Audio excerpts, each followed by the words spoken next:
1,000 years ago, in the middle of the world's largest ocean, people were navigating without instruments, without maps, and without any technology that a modern sailor would recognize as useful. No compass, nor sextant, no charts, and no GPS. They were reading the ocean itself to find islands that were invisible from the sea until you were almost on top of them. These were the Polynesian navigators, and the settlement of the Pacific that they accomplished over roughly 3,000 years is one of the most remarkable feats of exploration in the history of the human species. The scale of what they achieved is difficult to hold in the mind. The Pacific Ocean covers roughly 65 million square miles, more than all of Earth's landmass combined. Scattered across it are thousands of islands, most of them tiny, many of them so remote that they were unknown to the rest of the world until European explorers stumbled across them in the 16th, 17th, and 18th centuries. The Polynesians found them first, centuries earlier in many cases, navigating double-hulled canoes across open ocean passages that stretched in some cases for more than 2,000 miles, with no sight of land along the way. The Polynesian settlement of the Pacific was not a single event. It was a process that unfolded over thousands of years, beginning in the Western Pacific around 1500 BCE, with a people archaeologists call the Lapita culture, who were already accomplished sailors when they began expanding eastward from the region of Vanuatu and Fiji. Over the following centuries and millennia, their descendants pushed progressively further into the open Pacific, reaching the central Polynesian islands, then the outliers, and finally, the most remote corners of the ocean. Understanding the Polynesian navigators requires setting aside the assumption that ocean navigation without instruments is impossible or even particularly difficult for people who have grown up with the sea as their primary environment. The Pacific Islanders who developed these navigational techniques were not improvising. They were applying a sophisticated body of knowledge, built up over generations, tested against the reality of open ocean passages, and transmitted through rigorous training systems that took years to complete. This is the story of how the Polynesian navigators accomplished what they did, what techniques they used, what drove them to keep pushing outward into an ocean that had no visible end, and what the rediscovery and revival of traditional Polynesian navigation in the 20th century can tell us about the relationship between indigenous knowledge and the modern world. This is also a story about what gets counted as exploration and discovery. Western history books treated the European voyagers of the 15th and 16th centuries as the discoverers of the Pacific Islands. But those islands had been found, settled, and inhabited for centuries or millennia before any European ship came within sight of them. The Polynesian navigators didn't discover islands that were unknown. They discovered islands that were unknown to Europeans, which is a very different thing. And the distinction matters for how we understand the history of the ocean. This navigational knowledge was not written down. It was carried in memory, transmitted through oral tradition and practical apprenticeship from master to student over generations. The star names, swell descriptions, bird identification criteria, the cloud reading techniques, all of it lived in the minds of the navigators who practiced it, and it died with them if it wasn't passed on. This made the knowledge both resilient, because it couldn't be burned or destroyed, and fragile, because the death of the last practitioner without a trained successor ended the tradition as completely as any fire could. As you listen to this story, if you find this helps you to learn, relax, and to sleep, I'd very much appreciate you becoming a subscriber. Thank you so much for watching this video. And now, on with the story. The instrument of Polynesian exploration was the double-hulled canoe, a vessel so well suited to open ocean sailing that modern engineers who have studied it in detail are still finding things to admire in its design. The traditional Polynesian voyaging canoe, known by different names in different island groups, consisted of two hulls connected by a platform, with one or two masts carrying sails woven from pandanus leaves. It could be sailed in almost any wind direction, could be paddled when the wind died, and was stable enough in rough seas that it could be sailed in conditions that would swamp many modern recreational sailboats. The key structural innovation of the double-hulled canoe was the connection between the two hulls, which distributed the load of waves and wind across a wider platform than any single hull could provide. This made the vessel both more stable and more resistant to capsizing than a single-hulled boat of comparable size. The hulls themselves were carved from large logs, typically breadfruit or similar timber, and corked with a mixture of plant fibres and natural resins to make them watertight. In some island traditions, the lashings that held the platform to the hulls were designed to flex slightly in heavy seas, allowing the vessel to move with the waves rather than fighting them. The sails used on voyaging canoes were a crab claw design, a triangular sail with a curved upper edge that could be rotated to sail efficiently on either tack. This versatility made the crab claw sail particularly well suited to long ocean passages where wind direction changes over days and weeks. The sail could also be reefed in heavy weather, and the entire rig could be lowered and secured when conditions became dangerous enough to require paddling. A well-found canoe in the hands of a skilled crew was capable of speeds of up to 10 knots in good conditions.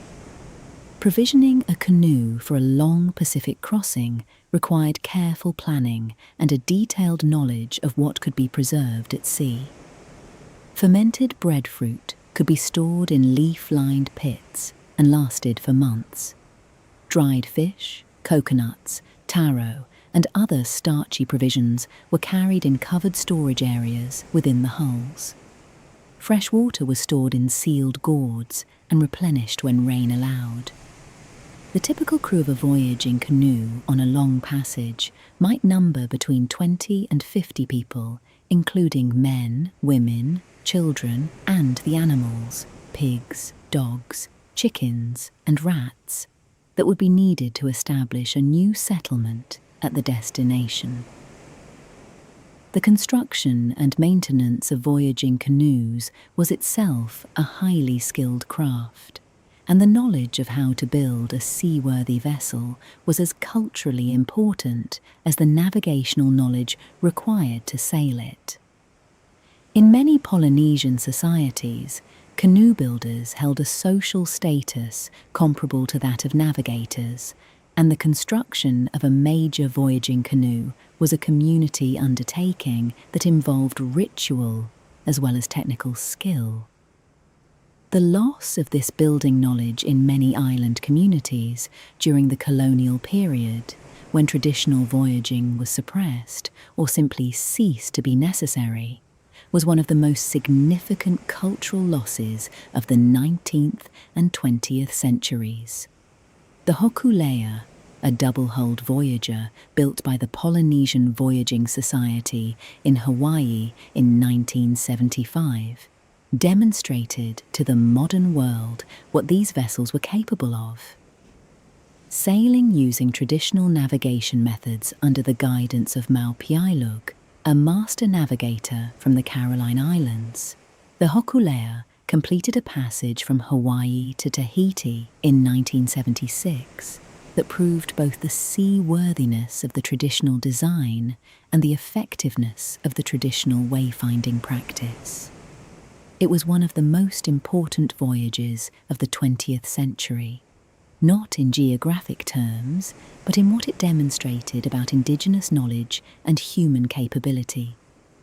Since the Hokulea's first voyage, the vessel has completed multiple circumnavigations of the Pacific and a worldwide voyage, always sailing without instruments and always guided by traditional wayfinding knowledge.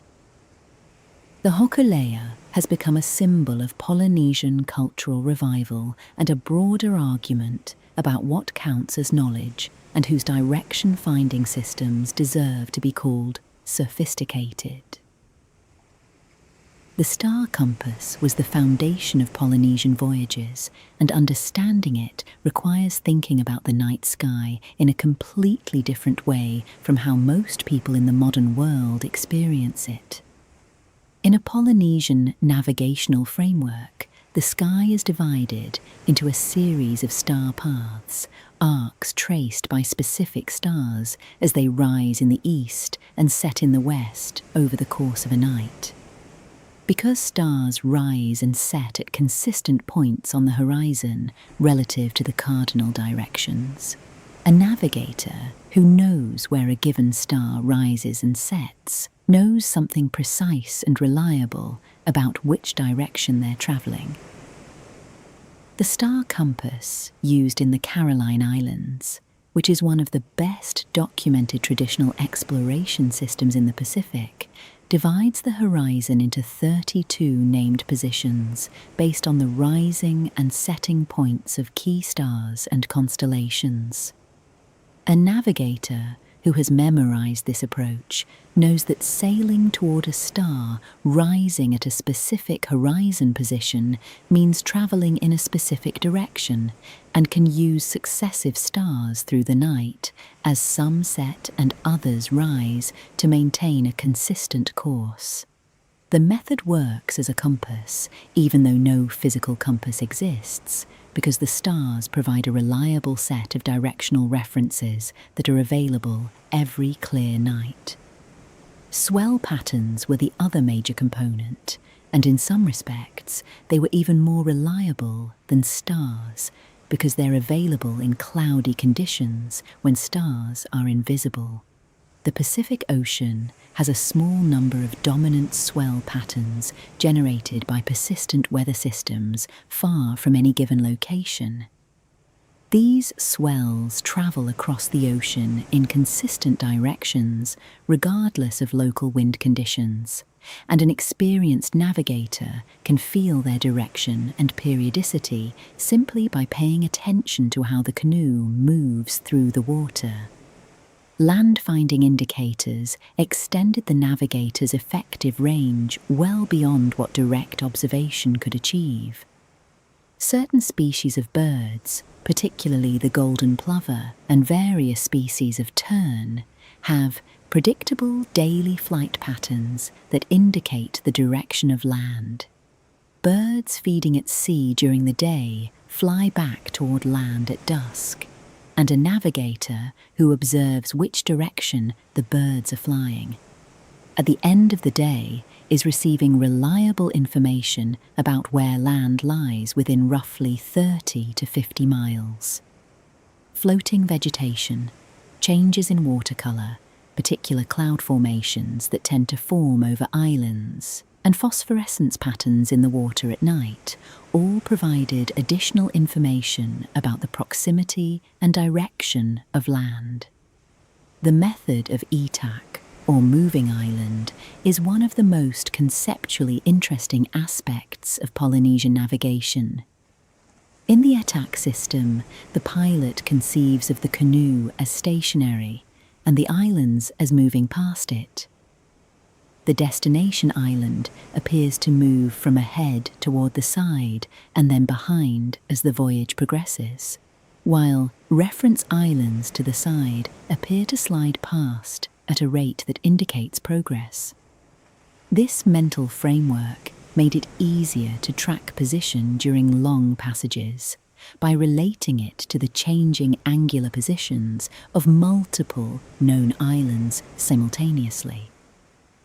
Rain squalls, ocean temperature changes detected by hand trailing in the water, the smell of certain types of vegetation carried on the wind, and the behavior of fish and marine mammals also contributed to the navigator's picture of the ocean around the canoe. The total process was not a single technique, but an integrated approach to reading every available signal from the ocean environment. A navigator who could read all of these signals simultaneously was operating with a richness of environmental information that no single instrument could replicate. The training required to become a master navigator in the Polynesian tradition was rigorous and extended over many years. A student navigator learned the rising and setting points of dozens of stars, the characteristics of major swell patterns across different seasons, the behavior of relevant bird species, and the practical skills of canoe handling in a variety of conditions.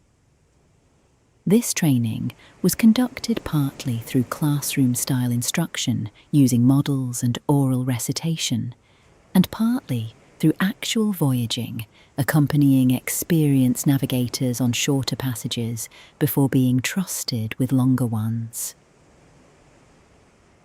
The settlement of the Pacific began in the west, in the island chains of Melanesia and the region around Vanuatu and the Solomon Islands, where a culturally distinct people who made a characteristic style of pottery first appeared in the archaeological record around 1500 BCE.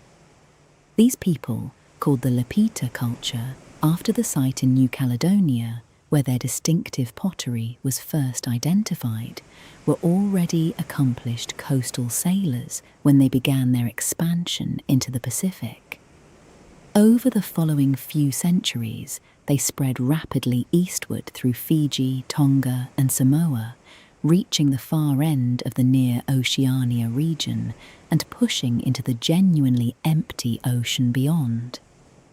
The Lapita expansion into the Central Pacific is one of the most rapid and extensive colonizations in human prehistory.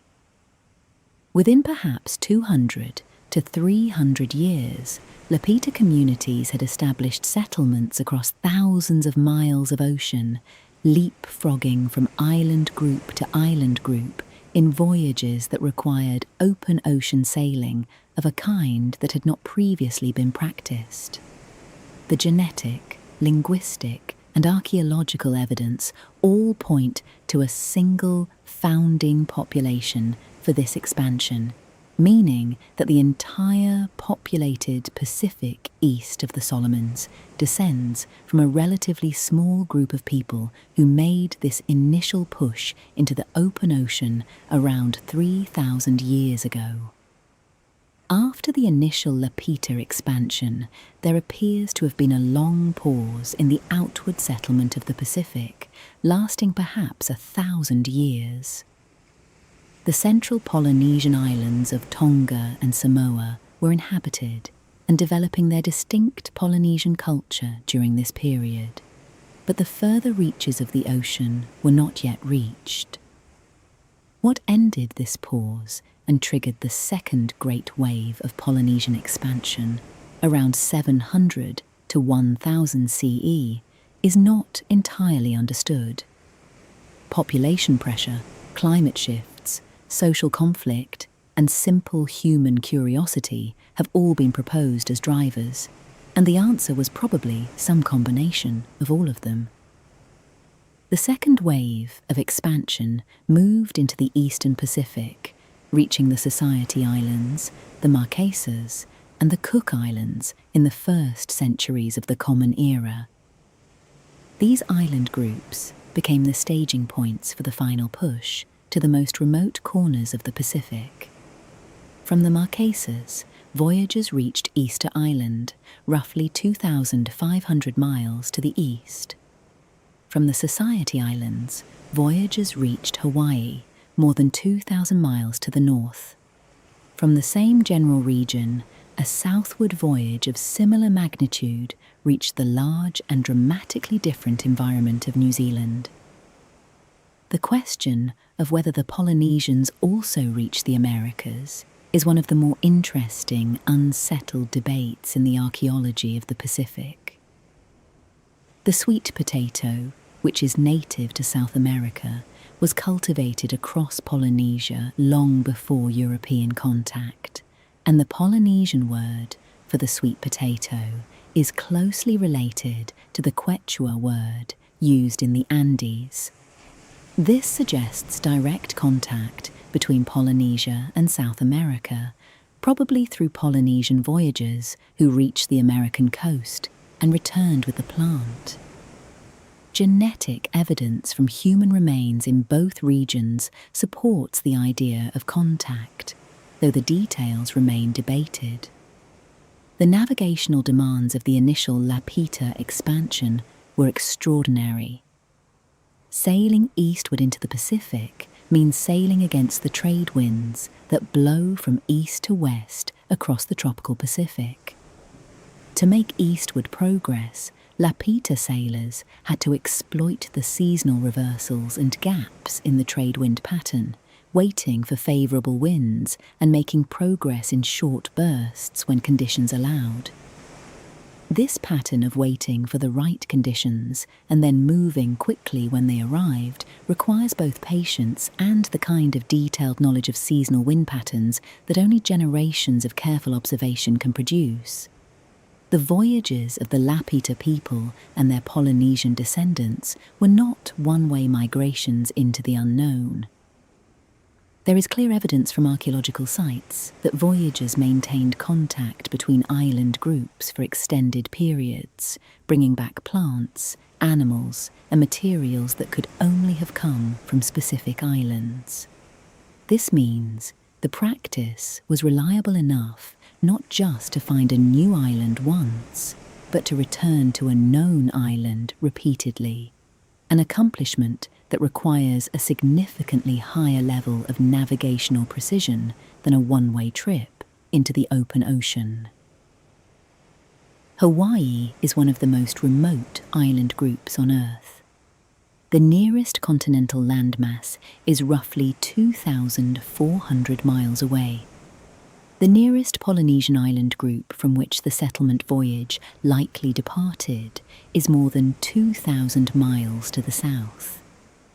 The Hawaiian chain had been uninhabited for the entirety of its geological existence, hundreds of thousands of years before Polynesian voyagers arrived between approximately 300 and 600 CE and established the first human communities on what are now among the most studied islands in the Pacific.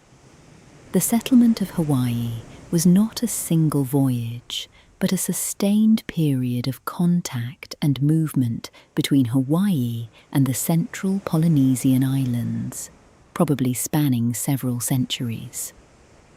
Archaeological evidence, including the identification of plant species and animal bones that were introduced at different times, suggests multiple waves of settlement and resupply voyages. The navigational routes between Hawaii and the southern Polynesian islands were apparently maintained for generations, meaning that the navigators of this period were capable of making a return voyage of more than 2,000 miles, arriving back at a specific small island group in the central Pacific after crossing an ocean with no landmarks along the way. The Hawaiian Islands were, by the time of European contact in 1778, one of the most densely populated island groups in Polynesia, with an estimated population of between 300,000 and 1 million people. The society that had developed over roughly 1,000 years of settlement was complex, stratified, and highly adapted to the particular resources and constraints of the Hawaiian environment. Sophisticated aquaculture systems, including extensive fish ponds constructed along the coastlines that are among the largest human-built aquaculture environments in the pre-modern world, allowed the Hawaiian population to support a density that the natural marine resources alone could not have sustained. The contact between Hawaii and the rest of Polynesia appears to have ended several centuries before European arrival. By the time Captain Cook arrived in 1778, the Hawaiians had no tradition of long-distance voyaging and no functional memory of where their ancestors had come from. Cook's arrival was interpreted through a framework in which a large vessel arriving from the sea had a specific spiritual significance, and the interaction between Cook's expedition and the Hawaiian population that followed was one of the most documented and most analysed first contact events in the history of Pacific exploration. The story of Hawaiian seafaring after the arrival of Europeans is in some respects a story of loss and then revival. Traditional voyaging canoes were no longer built by the early 19th century. The navigational knowledge that had guided the settlement of Hawaii was no longer practiced. The language and cultural practices that encoded that knowledge were under sustained pressure from missionary activity and colonial governance. The revival of traditional Hawaiian wayfinding that began in the 1970s was therefore not just a cultural project, but an act of recovery, an effort to reconstruct a tradition that had been interrupted for more than a century. The navigational challenge of reaching Hawaii from the Central Pacific was compounded by the fact that Hawaii lies to the north of the equator, in a zone where the trade winds become less reliable and the weather patterns more variable. Voyagers heading north from the Marquesas or the Society Islands would have had to transition from the trade wind zone they knew well into the less predictable weather of the subtropical Pacific. That they managed this transition successfully and did so repeatedly over several centuries of contact voyaging is a measure of how adaptable the system was to unfamiliar conditions. The Hawaiian fish pond arrangement is worth noting as an example of what Polynesian settlers accomplished when they had time and resources to develop a new environment. The fish ponds were constructed by building stone walls in shallow coastal areas, creating enclosures where fish could be raised in conditions of controlled feeding and protection from predators. The largest of these ponds covered hundreds of acres and were capable of producing thousands of pounds of fish per year. They represent a sophisticated understanding of marine ecology and aquaculture that developed entirely within the Polynesian intellectual tradition. The settlement of New Zealand, which Polynesian settlers called Aotearoa, is the last major chapter in the Polynesian expansion story, and in some ways the most dramatic. New Zealand is the largest landmass settled by Polynesian voyagers, comprising 2 large islands with a combined area roughly the size of Great Britain. It lies at the southern extreme of the Polynesian world, at latitudes where the climate is temperate rather than tropical, where the native flora and fauna are entirely different from anything the settlers had encountered before, and where the agricultural plants and animals that sustained tropical Polynesian societies required significant adaptation to survive. The settlement of New Zealand appears to have occurred around 1280 CE, based on the most recent analysis of radiocarbon dates from early sites and the arrival dates of the rat, which the Polynesian settlers brought with them and whose spread through the islands can be tracked in the fossil record. This makes New Zealand one of the last large habitable land masses on Earth to be settled by human beings. The voyage from the central Polynesian islands to New Zealand against the prevailing winds and currents was one of the most challenging in the entire history of Pacific exploration. The environment the Polynesian settlers encountered in New Zealand was unlike anything in their experience. The islands were covered in temperate forest rather than tropical jungle. The native bird fauna included the moa, a group of flightless birds ranging from turkey-sized to the enormous South Island giant moa, which stood over 3 meters tall and was the largest bird to have lived in the recent past. The Haast's eagle, the largest eagle ever to exist, hunted the moa from the air. There were no land mammals except bats. The Maori culture that developed in New Zealand over the following centuries was a remarkable adaptation of Polynesian culture to a temperate environment. The sweet potato, the kumara, proved adaptable enough to sustain the population if cultivated carefully. The abundance of large game, particularly the moa, provided a protein source unlike anything available in tropical Polynesia. The moa were extinct within a few centuries of Polynesian arrival, a pattern of megafauna extinction following human settlement that has been repeated across the Pacific Islands. The achievement involved in settling New Zealand is particularly impressive because of the return voyage. Archaeologists have found material in New Zealand that originated in the central Pacific Islands, including stone tools made from materials not found in New Zealand and species introduced from elsewhere. This material demonstrates that the initial settlers maintained contact with their home islands for at least some period, meaning that navigators made the return voyage from New Zealand to the central Pacific, a journey against the prevailing wind and current, and then returned.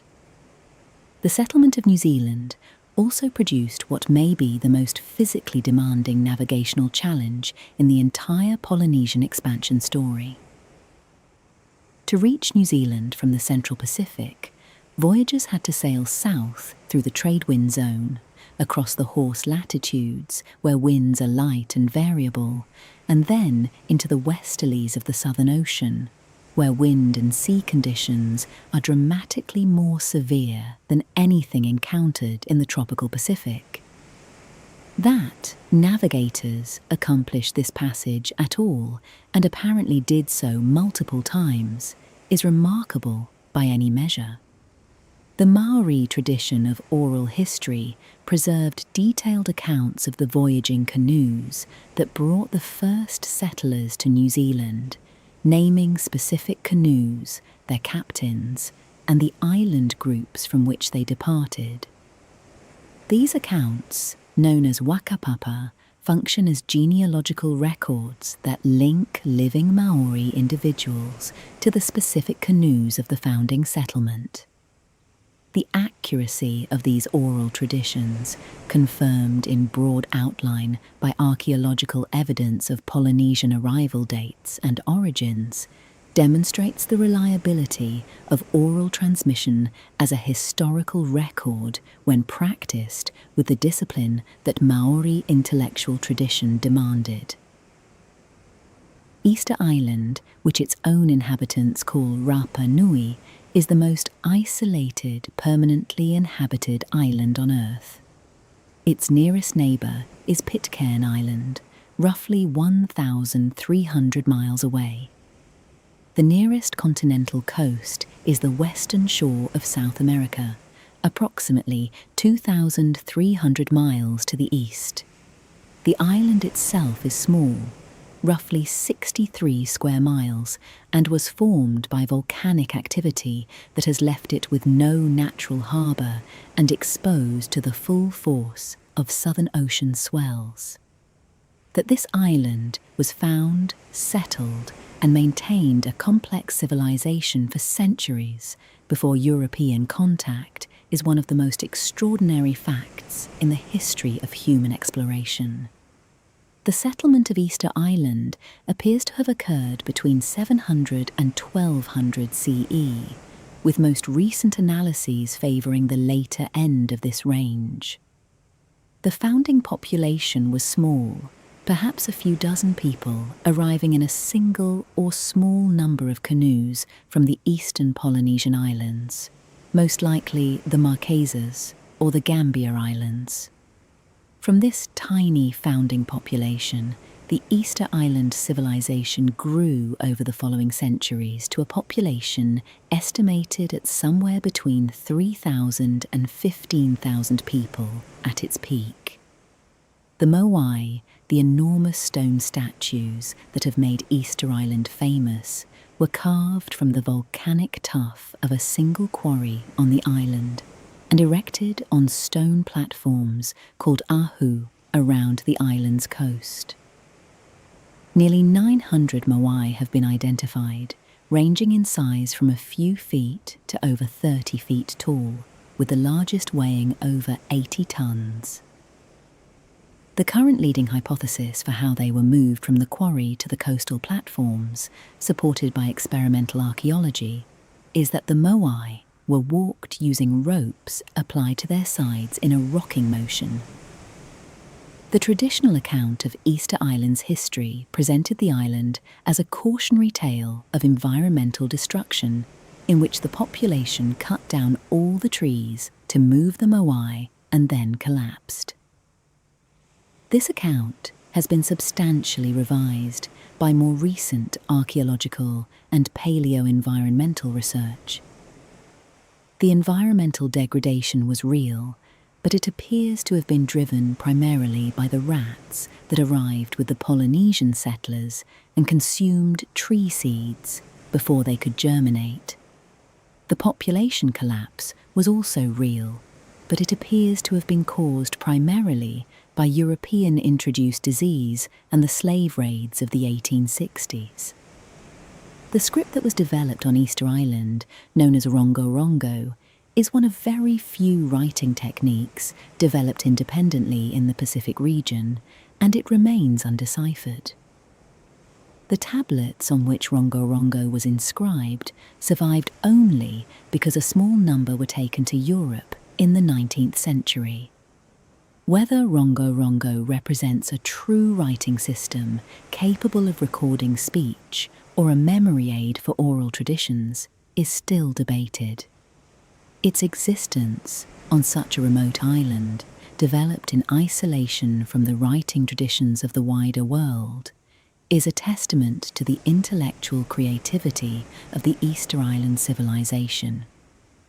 Easter Island's remoteness also means that it sits in a zone of the South Pacific that is extremely difficult to reach from any direction under sail. Winds and currents in this part of the Pacific are not favourable for voyaging in any consistent direction, and reaching the island requires exploiting seasonal wind shifts and navigating by stars over a passage with no intermediate landmarks. The Polynesian navigators who found Easter Island were operating at the absolute limit of what traditional navigation could achieve. The isolation of Easter Island also means that it provides one of the clearest natural experiments in human cultural development anywhere in the Pacific. Because the island was so remote and contact with the outside world so limited once the initial settlement period ended, the culture that developed on Easter Island was genuinely independent in a way that few island cultures were. The moai, the Rongo Rongo script, the distinctive art styles, and the complex ceremonial calendar that the Easter Islanders developed are all products of a society working out its own solutions to the universal problems of human social organization without external influence. The revival of traditional Polynesian navigation in the 20th century is one of the more remarkable cultural and intellectual stories of the modern era, and it began with a problem. In the early 1970s, a group of scholars and activists in Hawaii were arguing that the settlement of Hawaii by Polynesian voyagers was a deliberate, skilled accomplishment rather than an accident of drift and chance. The opposing view, which had been influential in academic circles, held that the Polynesian settlement of the Pacific was largely the result of accidental voyages, canoes blown off course by storms that happened to wash up on previously uninhabited islands. Proving that intentional, navigated voyaging was possible required demonstrating that it could actually be done.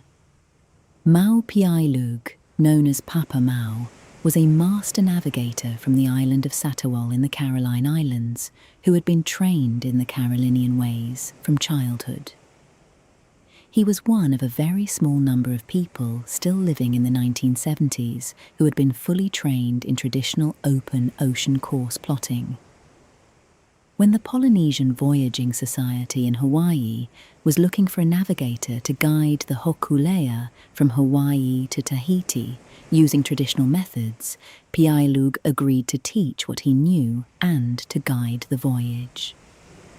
The 1976 voyage of the Hokulea from Hawaii to Tahiti, guided by Piailug, using no instruments, covered more than 2,500 miles in 34 days and arrived within easy sight of Tahiti on the first approach. The reception in Tahiti was extraordinary. Thousands of people came to the waterfront to see the canoe arrive, and the voyage was front-page news across the Pacific. It demonstrated that traditional Polynesian navigation was capable of reliably guiding a vessel across 2,500 miles of open ocean to a specific destination. The intentional settlement hypothesis was vindicated. That voyage also sparked a public debate about the history of Polynesian exploration that had real consequences for how Pacific history was taught and understood. Academic institutions that had dismissed the intentional voyaging hypothesis were forced to reconsider their position in light of empirical evidence that the traditional system actually worked. This reconsideration didn't happen overnight, but it contributed to a broader shift in how scholars evaluated indigenous knowledge and what counted as a reliable source of historical evidence. The revival of traditional navigation in Hawaii sparked a broader cultural renaissance across the Pacific. Other island groups began building their own voyaging canoes and training their own navigators. The Polynesian Voyaging Society's educational programs brought the teaching of these methods into schools. The Hokulea's subsequent voyages, which included passages to New Zealand, Easter Island, and eventually a worldwide circumnavigation completed in 2017, demonstrated that the traditional way was capable of navigating not just within the Pacific, but across any ocean. Piailug's decision to share his knowledge with Hawaiian navigators represented a significant act of cultural generosity, because the Carolinian navigation system is closely guarded in its home islands, and teaching it to outsiders is not done lightly. His reasoning was practical and visionary. He could see that the knowledge was at risk of disappearing, and sharing it with committed practitioners was better than allowing it to die. Nainoa Thompson, who became the first Hawaiian navigator to guide a traditional voyaging canoe using traditional methods in centuries, was Piailug's primary student and has continued teaching and extending the tradition. The worldwide voyage of the Hokulea, completed in 2017, represented the culmination of 40 years of revival. The vessel visited ports in 26 nations, carrying a message about ocean conservation called the Malama Honua Pledge, and collecting signatures from more than 3 million people in support of ocean protection. The choice to frame a traditional Polynesian voyaging vessel as a vehicle for environmental advocacy was deliberate and effective, connecting the intimate knowledge of the ocean that traditional navigation represents with the urgent need to protect that ocean from the threats it currently faces. The Polynesian navigators accomplish something that tells us several important things about the ocean, about human capability, and about the nature of knowledge. The first thing it tells us is that the Pacific Ocean, which looks on a map like an almost featureless expanse of blue, is in fact a richly structured environment whose patterns of wind, wave, star, and life are detailed and consistent enough to serve as a reliable method. The ocean that the Polynesian navigators crossed was not empty. It was full of information, and they had learned to read it. The star paths, the swell patterns, the bird flight directions, the floating vegetation, the phosphorescence, the water temperature changes. All of these are real features of the Pacific environment, not invented or imagined. The Polynesian methodology worked because the ocean's physical structure is genuinely navigable by someone with sufficient knowledge of its patterns. That knowledge took generations to accumulate, centuries of careful observation and testing, mistakes and corrections, voyages that succeeded and voyages that didn't return. It was not a gift or an inspiration. It was the product of a sustained scientific enterprise conducted without laboratories, without instruments, and without the institutional structures that modern science relies on. The rediscovery of traditional navigation also raises important questions about the relationship between indigenous knowledge and Western science. For decades, the academic consensus dismissed the idea that it was capable of intentional, reliable ocean crossing. That dismissal was based partly on a failure of imagination, an inability to conceive that a charting method without instruments could be sufficiently accurate, and partly on a broader tendency to underestimate the sophistication of non-Western knowledge systems. The Hokulea voyages corrected the factual error, but the broader pattern of underestimating indigenous knowledge continues in many other contexts. The Polynesian voyaging tradition also tells us something about motivation and risk.